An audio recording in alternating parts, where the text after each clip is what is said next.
Sənin kafirlərdən fərqin var. Səninlə Allah başqa cür davranır. Sən bismillahsız bir tikə yeyərsən, həzm eləməzmədin onu.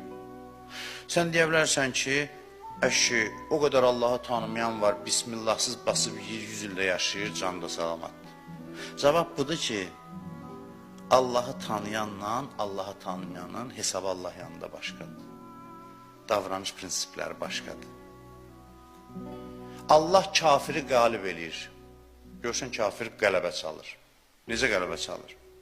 Təvəkkülünə görə yox. Bacarığına görə. Kafir bacarıqlı olsa uğur qazanır. Düzdür? Belədir. Mömində isə uğur qazanmağın bacarıqdan əlavə bir də şərti var, Allaha təvəkkül.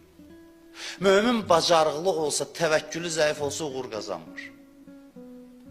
Deyə bilərsən, bu bursu qazanır. Bundan hesabı başqadır. Bundan tələb olunan budur ki, bu bacarıqlı olsun, çalışqan olsun, dəqiq olsun, ruzu qazanacaq. Mömin neysə ki, deyir axı mömin, iman əhli. Sənin dostunla, düşməninlə münasibətin fərqi var ya, yox. Dostla bir hesab kitabın var, düşmənlə bir. Dostdan bir gözləntin var, düşmənlə bir. Allah da belədir.